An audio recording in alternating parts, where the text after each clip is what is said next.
Hi everyone, my name is Betty May Salvador Debad. So I will be reporting in the CA200 subject or the institutional correction in Module 3, month of June 2022. So the lesson for today is all about the study on institutional agencies in the Philippines, the Code of Calantiao, Bilibid Prison, San Ramon Prison and Penal Farm, Iwahig Penal Colony, Correctional Institution for Women, New Bilibid Prison, Davao Penal Colony, Sablayan Penal Farm, later Regional Prison, Provincial Jail System and Public Attorney's Office or the PAO. So before I further discuss about that, let's first define institutional agencies. It is an understood as purposive actions taken by embedded actors who seek to shape their host institutional environment through compromise, avoidance, defiance, and manipulation to create, maintain, or transform institution. Next, it's what is agency? Agency is a group of people that performs some specific task or that helps others in some way. So these are the organizations established to provide a particular service. So one of the institutional agencies here in the Philippines is the Bucor or the Bureau of Correction. This is an agency of the Department of Justice or DOJ, which is charged in the custody and rehabilitation of national offenders who have been sentenced to 3 years of imprisonment or more. So this is the photo of Bureau of Correction here in the Philippines. So the mandate of this agency is the principal task of the Bureau of Correction is to rehabilitate the rehabilitation of national prisoners. So, brief history. When the Americans took over in 1900s, the Bureau of Prison or the Bureau of Correction was created under the Reorganization Act of 1905 or the Act number 1407 dated on November 1, 1905 as an agency under the Department of Commerce and Police. So, what is Act number 1407? It's an act abolishing certain bureaus of the insular government, reducing the number of bureaus by consolidating certain bureaus with others, prescribing the duties of various bureaus and certain officials thereof, fixing the salaries of chiefs and assistant chiefs of bureaus and certain other officials thereof, reorganizing the departments of Interior, Commerce and Police, Finance and Justice, and Public Instruction, assigning certain bureaus to the immediate and direct executive control of the Governor General and for other purposes. That is Act number 1407. So, the main penitentiary was the old Bilibid prison in Oroqueta Street, Manila, which was established in 1847 pursuant to Section 1708 of the Revised Administrative Code. It was formally opened by a royal decree. So, the photo below is the Bureau of Prison before. So, this is the Executive Order number 292 and signed on July 25, 1987. This is the Administrative Code of 1987. Um, the renamed Bureau of Prison to Bureau of Correction to emphasize the chief in its primary goal from punitive to rehabilitative form of government is now under Department of Justice or the DOJ. This is the proclamation number 495. Next, logo of Bucor. The logo of Bureau of Correction represents the government agency's mandate, the rehabilitation of inmate. So the logo focuses on the man in the prison as the main concern of rehabilitation. So it presents man behind bars, but who looks outwards with the hope of rejoining the free community. So that's the meaning of the logo of Bucor. So, early codes of the Philippines. The Philippines is one of the many countries that came under the influence of the Roman law. History shown that the Roman Empire reached its greatest extent to most of the continental Europe, such as Spain, Portugal, France, and all of the Central Europe. So, as stated there, we also see some of the Roman laws, and we know about that. Next is eventually the Spanish Civil Code became effective in the Philippines on December 7, 1889. The Conquistadores and the Código Penal, or the Revised Penal Code today, 1930, was produced by the Spaniards, promulgated by the King of Spain. Basically, this law adopted the Roman law principles. So there were also laws that were written, includes the Kalantiaw Code in 1433 and Maragtas Code by Dato Sumakwel. So let's focus on the Code of Kalantiaw. So Code of Kalantiaw in Batan Aklan, where the Code of Kalantiaw was promulgated in 1433. It was a source of pride in 1956 when the Philippine Historical Committee, at the request of the Municipal Council of Batan Aklan, installed in a bronze marker in the area with text that read, read the Code of Raha Kalintao was a supposed legal code in the epic history Maragtas that is said to have been written in 1433 by Dato Kalantiaw, a chief on the island of Negros in the Philippines. The code is now believed by many historians to have been a hoax, and that it had actually been written in 1913 by Jose E. Marco as part of the historical fiction Las Antiguas Leyendas de las Islas de Negros, or the ancient legend of the islands of Negros, which he attributed to a priest named Jose Marco. So the history and authenticity dispute. In 1917, the historian Jose Marco wrote about the Code of Kalantiaw in his book Historian Prehispana de Filipinos, or the Prehispanic History of the Philippines, where he moved the location of codes origin from Negros to Panay, province of Aklan, because he suspected that it may be related to the Ati-Atihan festival. So, Code of Kalantiaw. Dato Bendihara Kalantiaw, third chief of Panay, born in Aklan, established his government in the peninsula of Batang Aklan Saku. Considered the first Filipino lawgiver, he promulgated about 1433 a penal code now known as Code of Kalantiaw, containing 18 articles. Don Marcelino Aurelia of Saragossa, Spain, obtained the original manuscript from an old chief of Panay, which was later translated into Spanish by Rafael Morviedo Ziamani.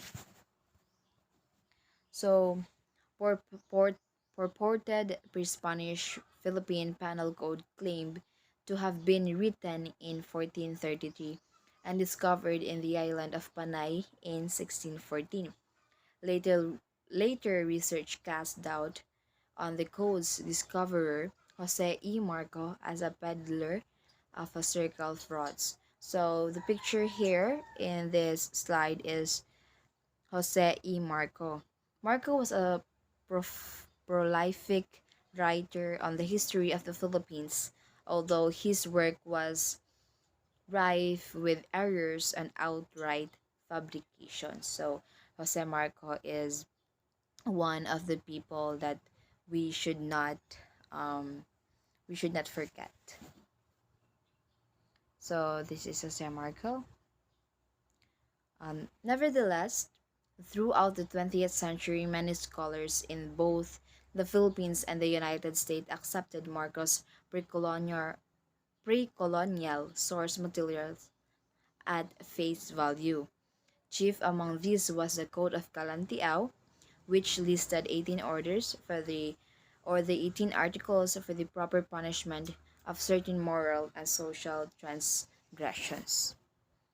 So these are the 18 articles of Code of Kalantiao. So I will just read it. Article 1 is, you shall not kill, neither shall you steal, neither shall you do harm to the aged, lest you incur the danger of that. All those who infringe this code shall be condemned to death by being drowned in the river or in the boiling water.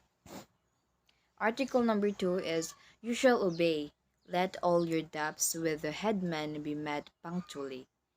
He who does not obey shall receive for the first 100 lashes. If the debt is large, he shall be condemned to thrust his hand in boiling water thrice.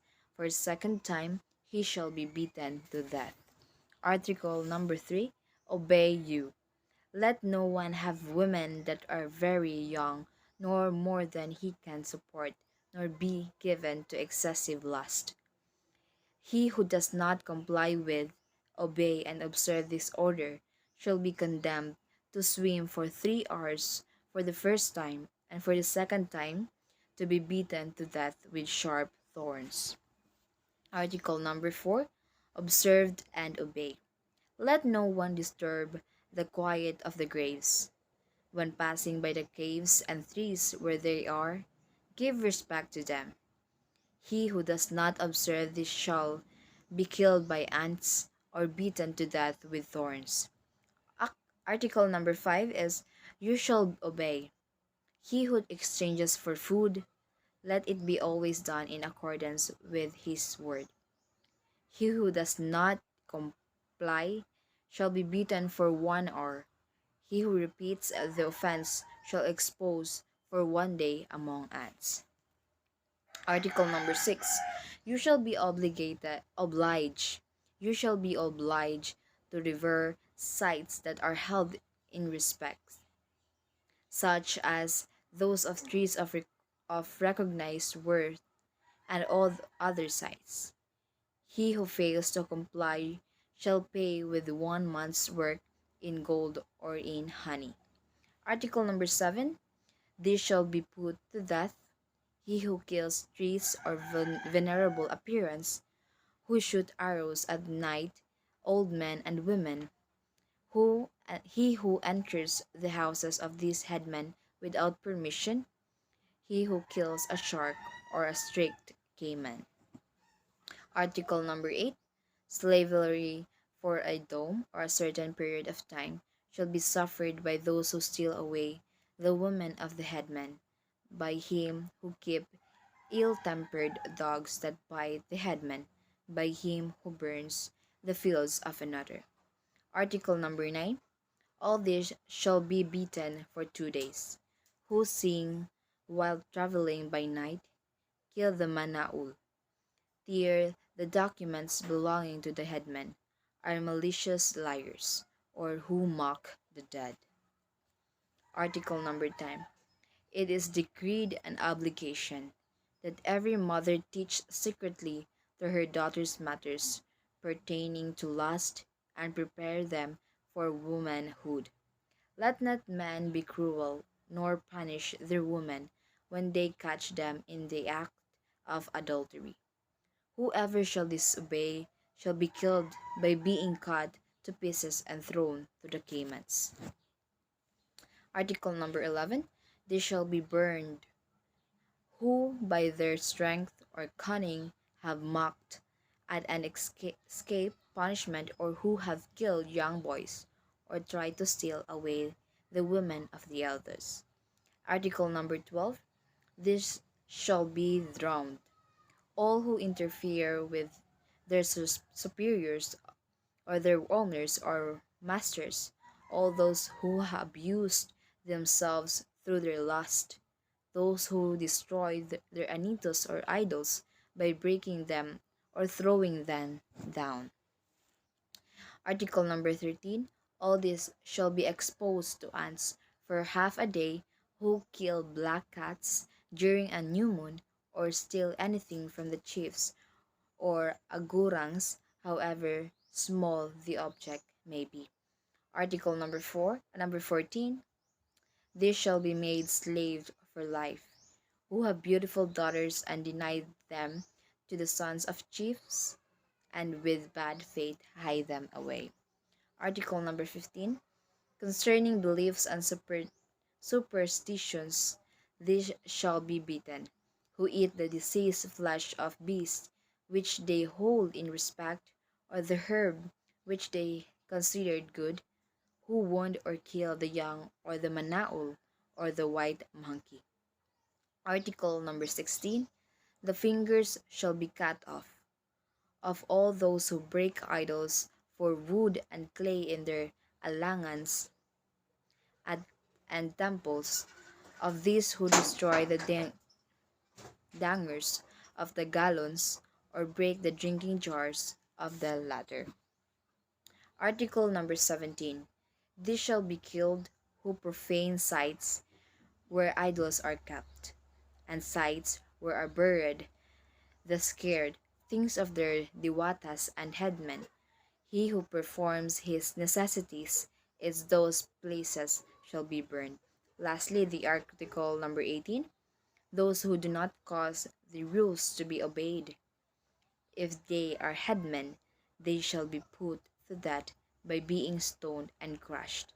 And if they are agurangs, they shall be placed in rivers to be eaten by sharks and caiman. So that's the 18 articles of the Code of Kalantiao.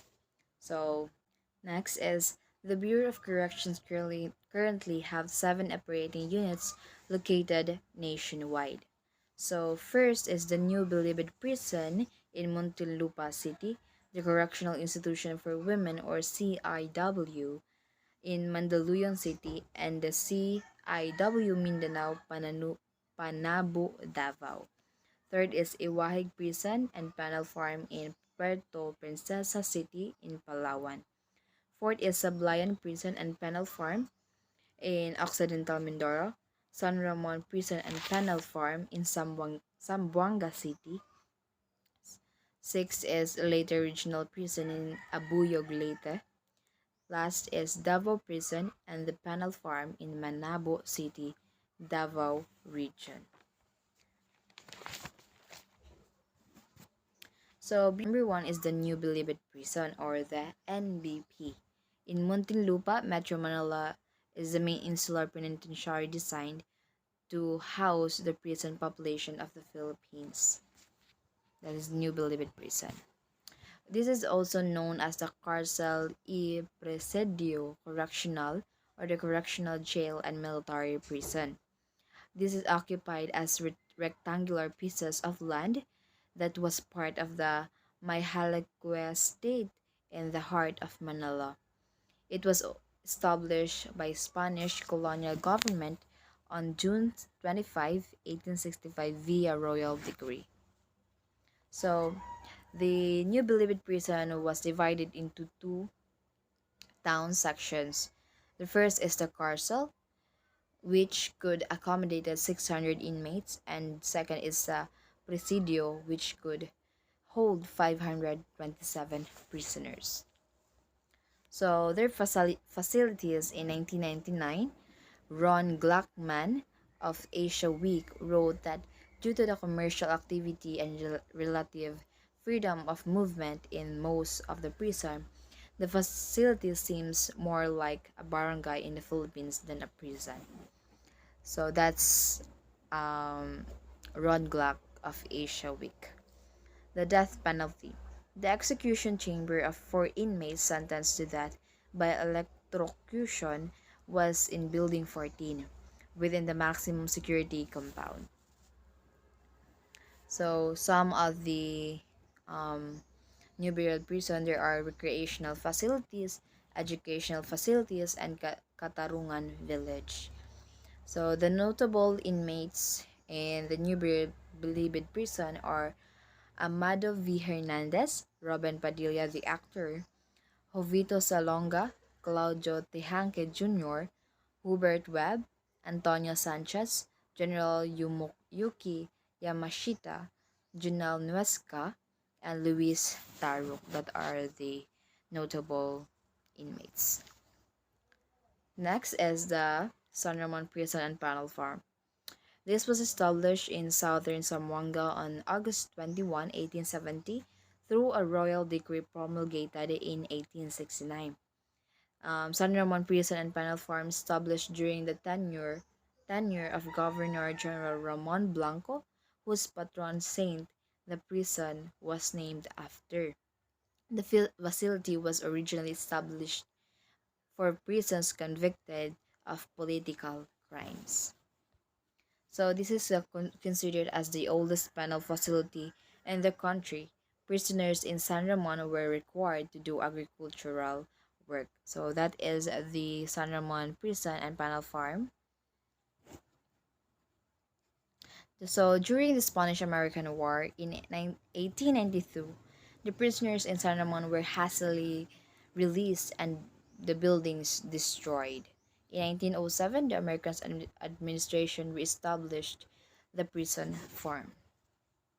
So in the year 1912, General John Pershing, Chief Executive of the Department of Mindanao and Sulu, classified the institution as a prison and penal colony and therein confined people sentenced by courts under his jurisdiction.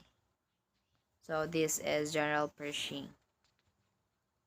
So after several years, the colony became practically self-supporting with 75,000 coconut trees which were planted at the beginning of the Pershing's administration, contributing to the colony's self-sufficiency. So, the beginning of Pershing's administration, the colony became practically supporting. So, because of Pershing's.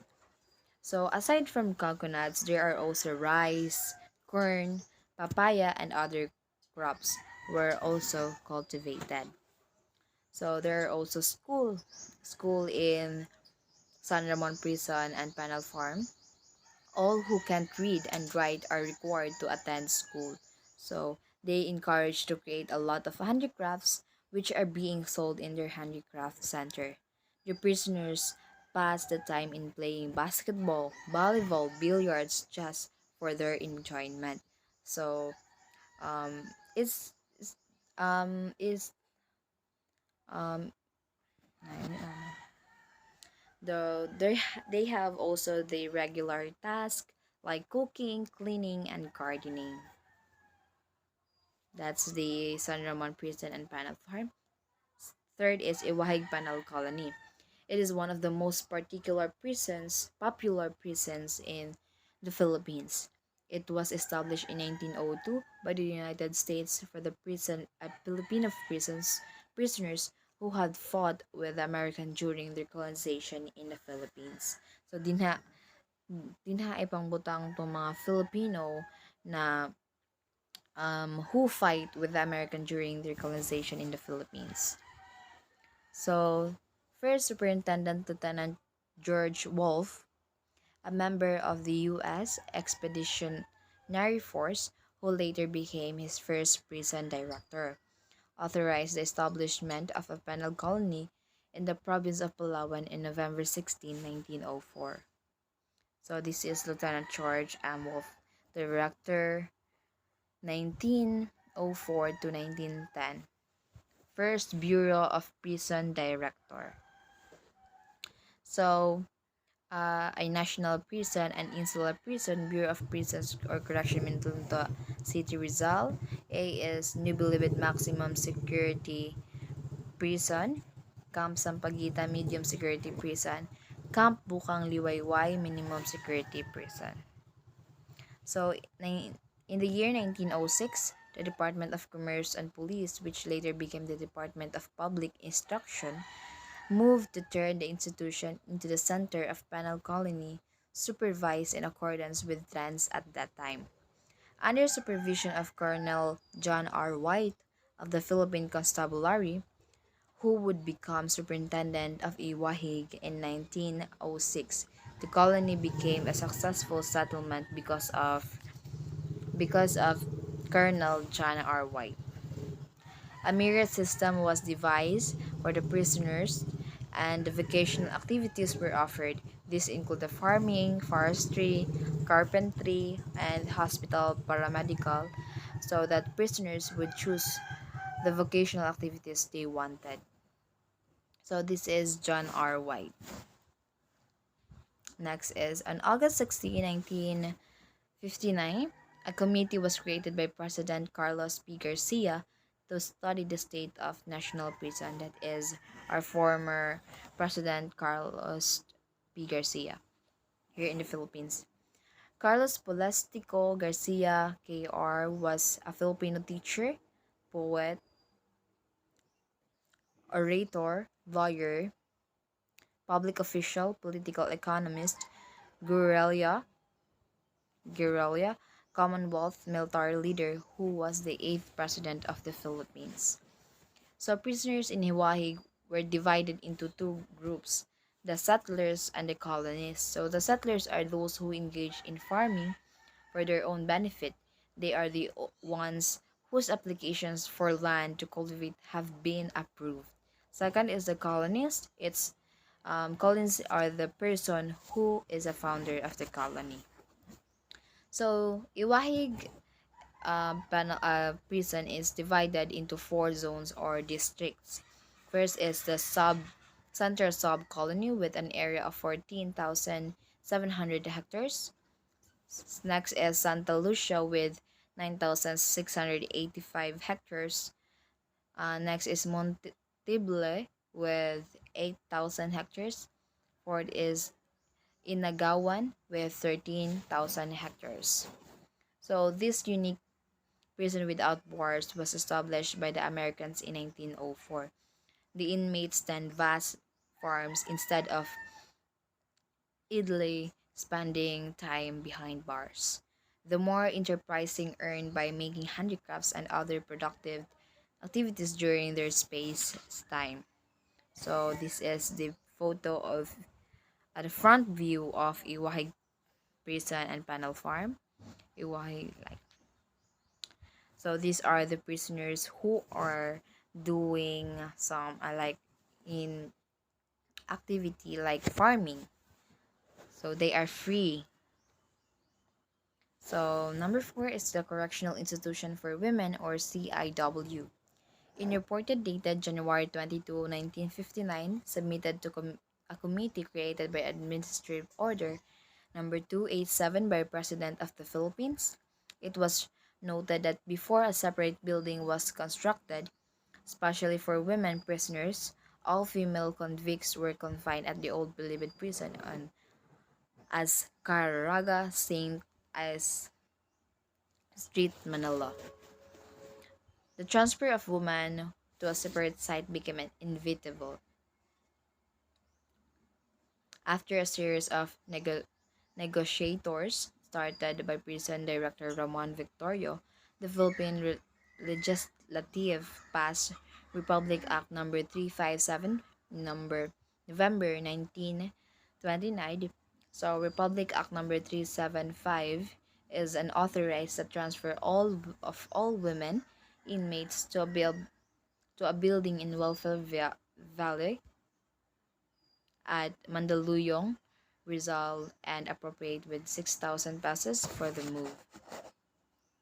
So this is the correction institution for women here in the Philippines.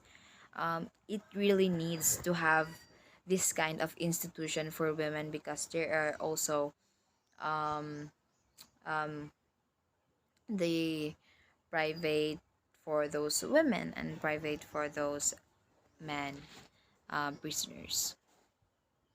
So there are also activities that was given to the prisoners in correctional and the women. So these are the examples. Next is Davao Penal Colony, the first penal settlement founded and organized under Filipino administration. The settlement, which originally had an area of approximately 30,000 hectares, in the districts of Panabo and Tagum. Davao del Norte was formally established on January 21, 1932 by virtue of an Act number 3732. This is an Act 3732 signed on January 21, 1939. It is an act authorized the Governor General to lease or sell the lands, buildings, and improvements in San Ramon Prison and Iwahig Penal Colony. It was granted authority to the Secretary of Justice to establish a new prison and penal colony in a suitable public land. So there's a budget of 500,000 was allocated. Several committees were created to pick a suitable site for the penal settlement. In accordance with the recommendation of these committees, Governor Dwight Davis signed Proclamation Number 414 on October 7, 1931, which reserved a site for the penal colony in Davao Province in Mindanao. The site offers ideal conditions for the agricultural activities. So this is the entrance photo of Davao Prison. This one also. So on December 20, 1941, the Japanese Imperial Forces attacked Davao, and the colony was among the establishments taken over by the invading army. The entire settlement was thrown into confusion, and a great number of prisoners escaped.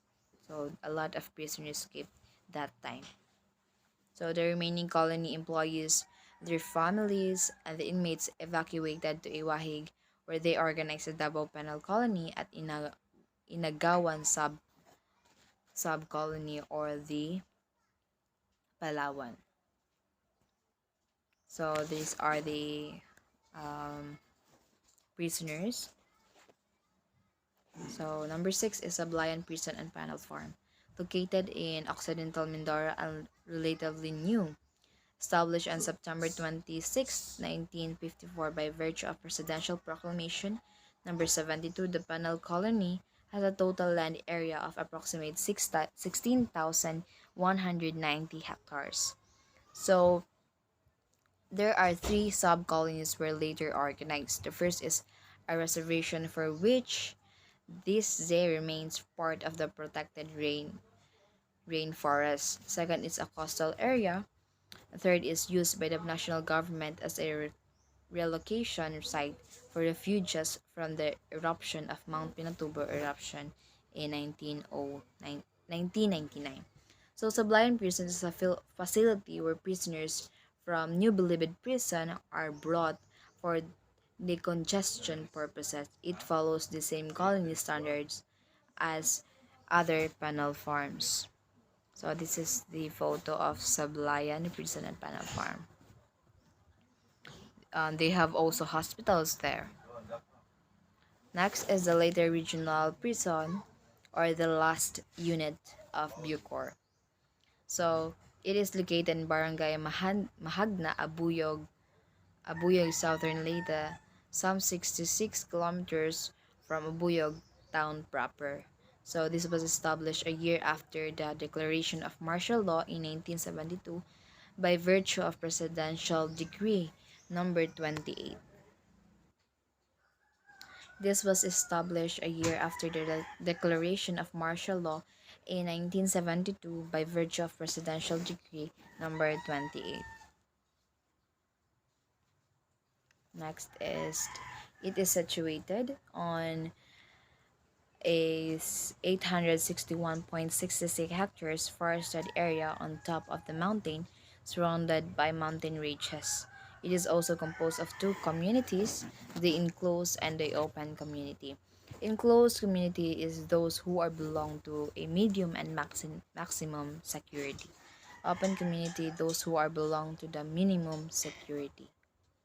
So the later regional prison has an inmate capacity of 500. It follows the same agricultural format as the main correctional program in addition to some rehabilitation activities. So the prison admits convicted offenders from Region 6 and from the National Penitentiary in Muntinlupa. So it was built to receive confine, secure, and rehabilitate convicted criminals classified as national prisoners whose sentences ranges from 3 years and 1 day imprisonment or above. Most prisoners can from Region 8 comprising the provinces in islands of Samar, Leyte, and Bilaran. So prisoners within the prison compound are usually engaged in handicrafts, crafts, while those who are living out prisoners are engaged in farming, handicrafts making. So others are household helpers who receive some simple token and small compensation. There's a lot of activity there. So there are some problems identified at the later regional prison. So these are the living colony in the medium and maximum barracks are below human standard with regards to shelter and facilities.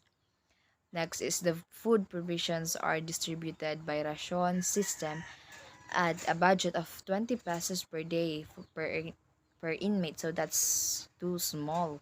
20 pesos per day. Hospital facility is a dilapidated improvised building with makeshift wooden beds and equipments, lacks of nutritional facility and the services of a qualified nutritionist or the dietitian.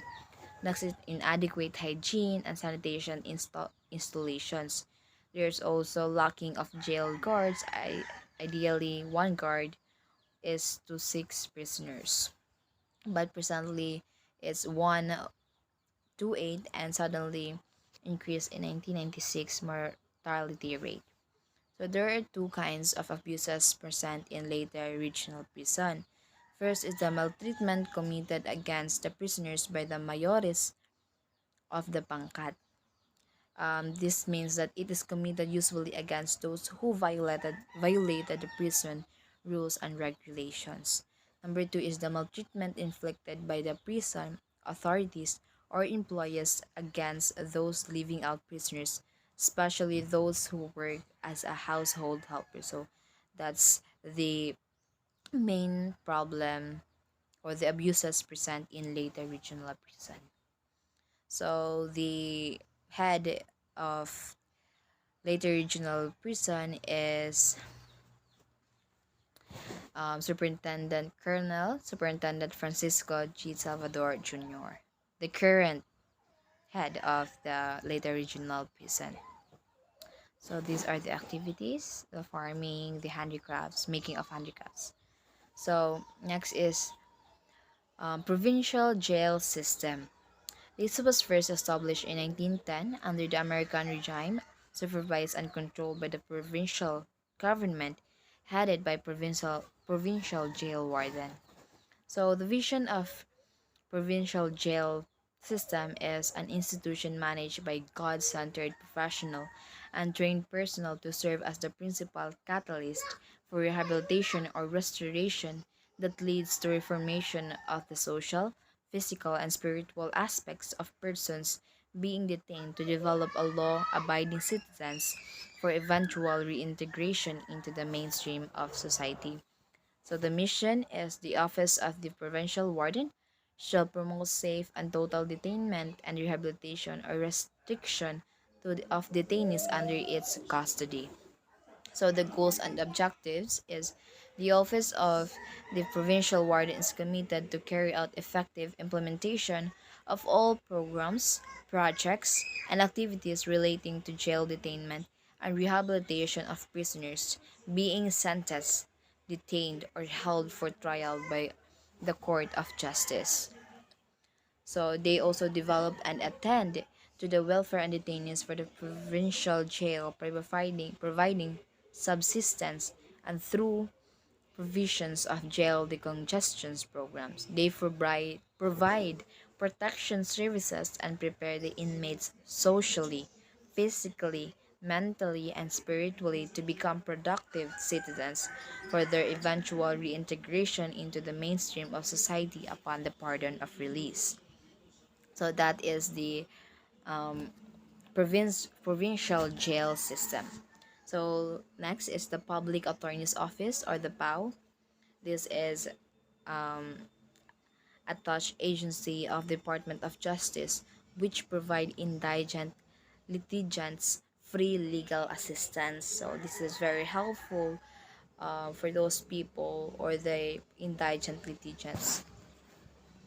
So the PAO shall be an independent and autonomous office but attached to the Department of Justice, or DOJ, in accordance with Section 38, Chapter 7 of Book 4 of this Code for purposes of policy and program coordination.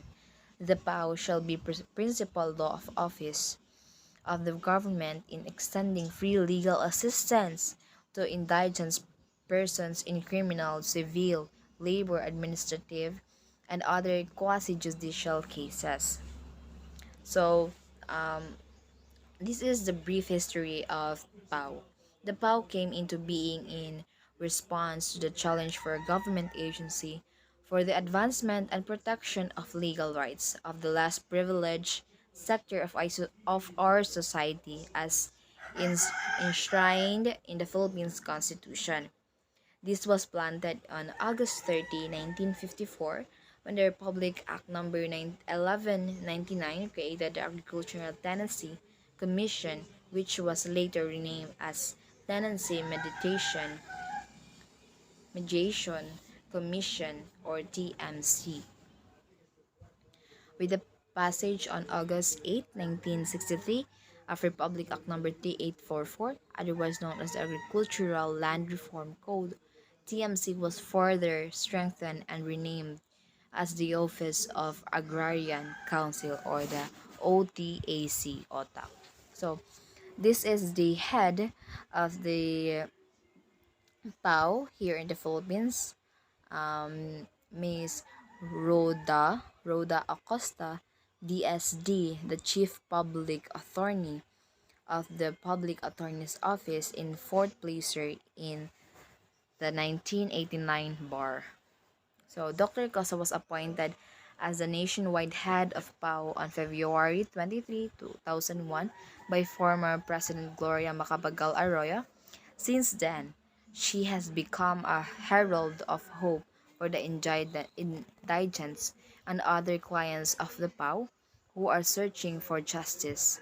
She also served as the chief public attorney during the administration of former President Benigno S. Aquino III. She is honored to continuously serve in her capacity of Chief Public Attorney in the administration of President Rodrigo Roa Duterte. So this is the public office here in the Philippines. That's it. Public Attorney's Office.